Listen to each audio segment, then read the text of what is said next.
Y para profundizar sobre este audio se encuentra con nosotros la analista Frida Gómez, quien en una columna muy interesante que vale la pena, por supuesto, leerla, enfoca este tema más allá de una cuestión de respaldo a Omar García Harfuch, y ella nos va a corregir si nos equivocamos en esta entrada, en una cuestión interna precisamente de querer generar inestabilidad en Morena, es decir, que hay grupos fuera de Morena que quieren generar esta inestabilidad. Pero vamos a dejar que sea ella precisamente la que nos ayude a entender este panorama. Frida, ¿cómo estás? Muy buenas tardes.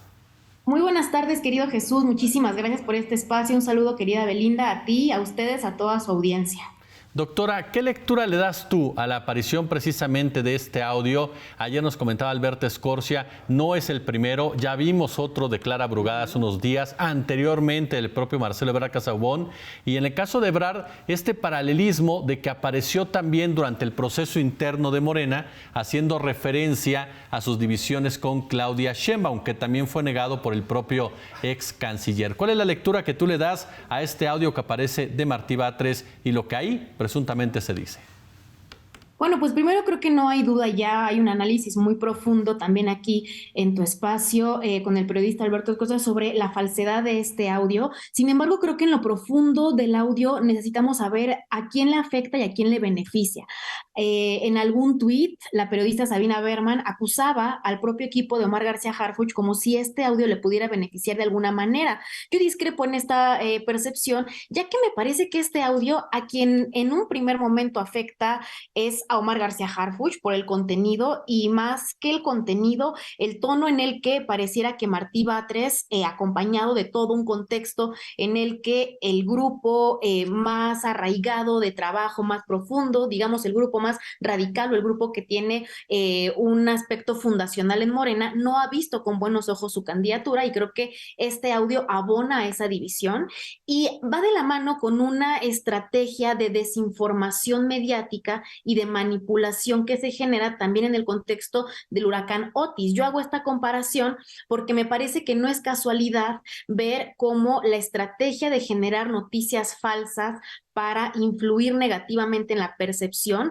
le ha generado un éxito a la oposición principalmente, que son quienes se han beneficiado de que se piense que el gobierno no está ayudando en el huracán, que se piense que hay división adentro de Morena. Y en ese sentido hay tres cosas que a mí me interesa destacar. La primera, el uso de la inteligencia artificial como una estrategia que va acompañada, por supuesto, de consultorías o de alguien que está haciendo negocio, alguien que está lucrando con este tipo de audios. Y no porque sea difícil hacerlos. Vimos en una conferencia de prensa con Martí Batres lo sencillo que es manipular la voz, sino por la manera en la que esto genera una mancha dentro de la percepción pública, particularmente de aquellos que piensan que Morena está fragmentado y que eso le genera una oportunidad a la oposición para ganar. Dos, la manera en la que también esta estrategia de manipulación de los audios y del contexto puede abonar a que las tensiones se acrecenten. Y es muy similar a lo que sucedió en el momento en que Marcelo Ebrard atravesaba por un pasaje similar en el que se estaba definiendo en las encuestas quién iba a ser la coordinadora, en este caso de los comités de defensa de la Cuarta Transformación, y en ese momento de tensión surge un audio que, si bien no fue determinante para la ruptura, sí abonó a esta tensión que existía ya, tanto entre la dirigencia de Morena, entre los propios aspirantes y, por supuesto, entre la militancia que tenía bastante incertidumbre. Digo Frida, incertidumbre que finalmente se acaba por el resultado de las encuestas. claro. Oye, Frida, ¿tú crees que con esto buscan generar más que nada una inestabilidad para lo del año 2024? ¿Quiénes son los que tienen los recursos para esto? Sí, a ver, creo que totalmente el objetivo es la ruptura. El mejor escenario de la oposición y el único escenario en el que la oposición pudiera tener algún tipo de ventaja es con la ruptura de Morena, con el hecho de que diferentes liderazgos de Morena no avancen en unidad y hemos observado cómo tanto el alcance económico para financiar medios de comunicación como Latinus, Carlos Loret de Mola, la familia del ex aspirante Madrazo, que funda este medio, como inclusive quienes tienen acceso a las grandes consultoras españolas, extranjeras, que son especialistas en sembrar justamente estos puntos de disrupción en los que, pues, en un contexto real, no hay un candidato fuerte, no hay un liderazgo que unifique a la oposición, no hay ni siquiera una construcción programática que les pueda beneficiar.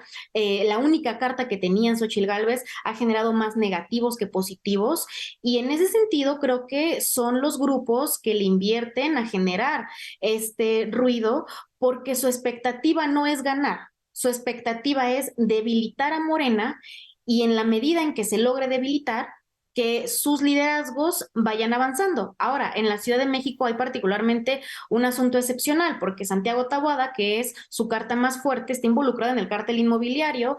Lía Limón no logró registrarse, ni siquiera le dieron licencia, tiene también temas de malos manejos ahí en la alcaldía, y entonces, ante una incapacidad para construir una propuesta sólida, le apuestan a golpear, le apuestan a que los liderazgos de Morena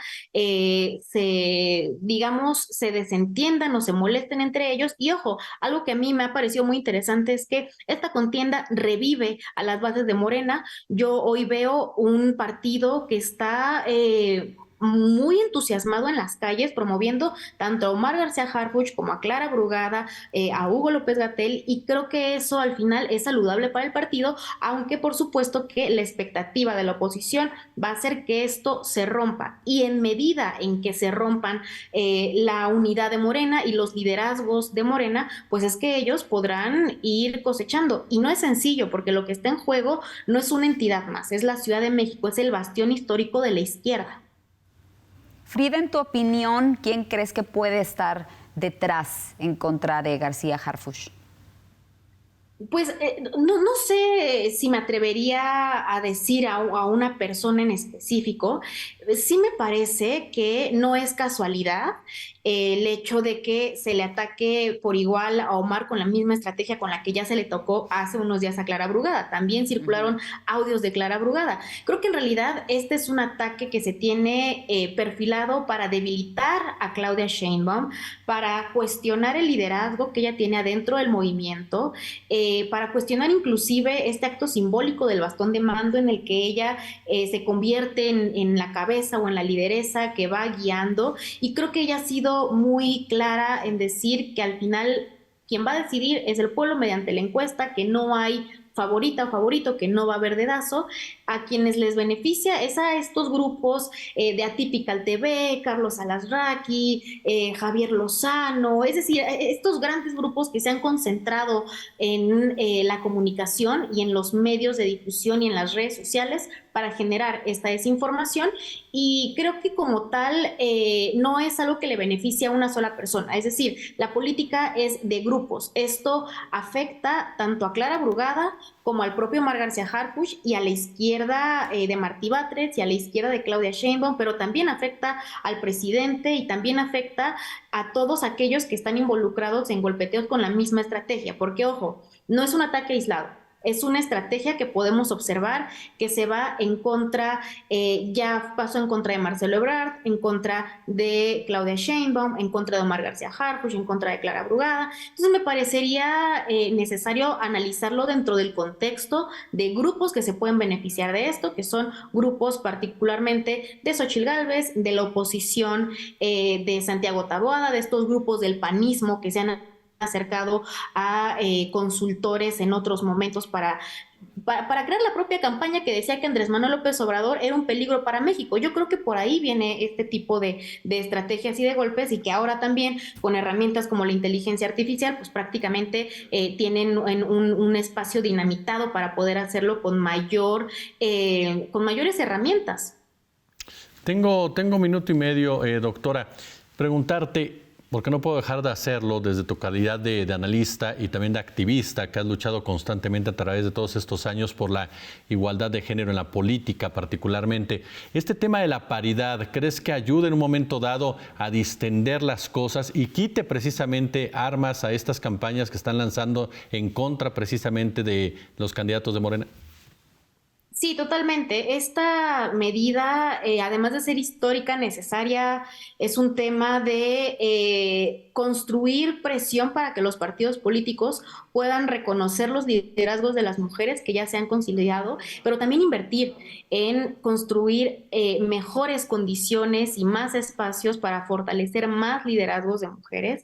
Particularmente creo que cuando nos enfrentamos a las campañas de noticias falsas y de manipulación con inteligencia artificial, podemos entender dos cosas. La primera es a quien más atacan es a quien va a la cabeza, y cuando se trata de mujeres, estos ataques suelen ser peores, es decir, los ataques que se dan en contra de mujeres tienen un contexto adicional del estigma por los roles sociales que incumple la mujer que se atreve a aspirar al poder. Y en ese sentido creo que es una gran oportunidad para que de estas 9 gubernaturas que se renuevan, que 5 tienen que ser mujeres, las candidatas que postulen los partidos, pues es una gran oportunidad para ir construyendo la normalización en los estados donde nunca han gobernado mujeres, porque hay una estadística. Esa estadística es muy interesante porque te dice que en México, cerca del 18% de personas nunca estarían dispuestas a votar por una mujer por el simple hecho de ser mujer. Esto se puede observar de una manera más contundente en los estados en donde, a pesar de que han competido mujeres, nunca han gobernado mujeres, que son estados además muy conservadores. ¿Y a dónde quiero ir? A que Morena tiene una oportunidad estratégica. El simple logotipo Partido Morena, el simple contexto, la historia de Partido Morena, tiene una estadística de ventaja en varias entidades, como en Guanajuato, que hay hartazgo por la violencia, como en Puebla, como en lugares que históricamente han sido totalmente gobernados por hombres, en propio Jalisco, que tiene una estadística de crimen brutal. ¿Cuál es la idea que a mí me gustaría dejar sobre la mesa? La necesidad de que en los estados que nunca han gobernado mujeres y en donde existe un contexto favorable como partido para Morena, sean postuladas mujeres, y que en aquellas entidades en donde ya hay una normalización, donde los ciudadanos ya han votado por mujeres, ya saben lo que es estar gobernados por mujeres y tienen una aceptación al respecto, pueda jugarse una carta tal vez distinta. Y únicamente para cerrar, creo que también lo que tenemos que estar pensando, particularmente sobre la inteligencia artificial, es qué hacer con la desinformación y con las noticias falsas, porque recordemos que hay un derecho constitucional a la información. Este es un derecho fundamental en donde toda la ciudadanía tenemos el derecho de conocer la certeza de lo que sucede en nuestro país, en nuestras finanzas y en nuestros gobiernos. Y pues en esta columna que tú platicabas, también abordo un poco sobre las sanciones y la regulación, porque hay países como Estados Unidos, Alemania, Francia y Singapur que ya están sancionando a quienes difunden noticias falsas, tanto en redes sociales como inclusive en medios de comunicación. Frida, te agradecemos muchísimo que nos hayas acompañado en esta tarde. Vamos a continuar pendientes contigo en otra ocasión. Gracias. Gracias, Belinda. Gracias, Jesús. Un abrazo. Gracias, doctora. Oiga, y vamos a ver rápidamente.